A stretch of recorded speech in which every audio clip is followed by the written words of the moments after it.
You can replace this text with any text you wish. You can either write in this text box or paste your own text here. Try different languages and voices. Change the speed and the pitch of the voice. You can even tweak the SSML. She sat alone at the elegantly decorated Christmas restaurant, her green dress shimmering under the golden fairy lights, but her eyes dull with the weight of another disappointment, another rejection. Emma had come with hope, believing maybe this blind date would be different, maybe tonight she wouldn't be the one left behind. But her date had taken one look at her, muttered a half-hearted excuse, and walked out before even sitting down. The clinking of glasses around her, the laughter of couples, the warmth of families celebrating together, it made the loneliness inside her swell until tears quietly streamed down her cheeks. She lowered her gaze to avoid the curious stares of strangers, wishing she could vanish into the glittering garlands behind her. She had always tried to be strong, to tell herself she didn't need anyone, but deep down, especially on nights like this, she yearned for the kind of love she saw around her, simple, warm, accepting. As she wiped a tear, she heard soft giggles approaching, then tiny footsteps, and before she could look up, a small girl in a red velvet dress climbed onto the chair across from her, her bright eyes full of innocent joy. The child hugged a little knitted bear, the kind only very young children adored, and looked at Emma with a smile that sparkled brighter than the Christmas lights. "Hi," the little girl chirped. Emma blinked, surprised. "Hello, where's your mom and dad?" she asked gently, but the girl simply leaned forward, whispering as if sharing a precious secret. "I saw you crying. Mommy used to cry like that too, before she went to heaven." Emma's breath caught. The girl squeezed her teddy bear tighter. "You look like an angel," she said, smiling sweetly, "and I always wanted a new mom for Christmas." Emma's heart twisted and melted all at once.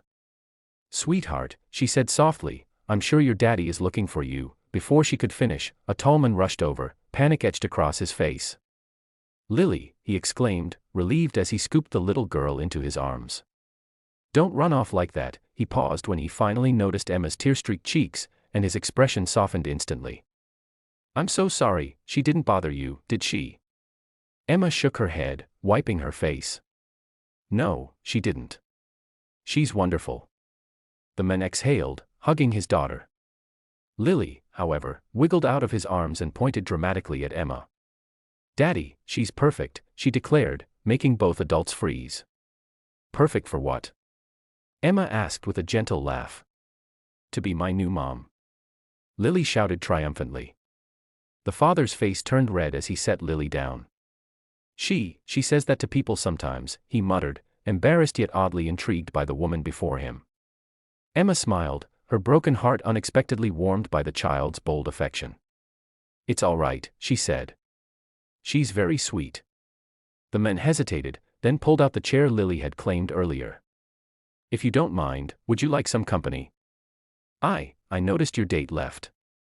Nobody should be alone on Christmas."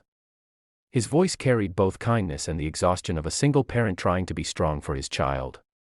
Emma found herself nodding, something inside her whispering that this moment wasn't random, it was meant. They sat together, and soon conversation flowed naturally. His name was Daniel, a widowed father trying to give Lily the childhood she deserved. Emma shared her own fears of being unwanted, unseen, and Daniel listened with the kind of attentiveness she had never experienced. Lily jumped between them, making them laugh with her silly questions and exaggerated expressions. As the evening passed, the coldness Emma had arrived with slowly melted away, replaced by a warmth she couldn't quite explain.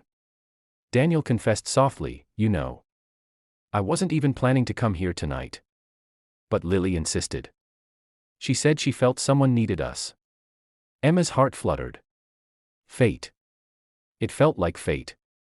When the night drew to a close, Daniel walked her outside, snowflakes drifting in gentle spirals around them. He hesitated, searching her eyes.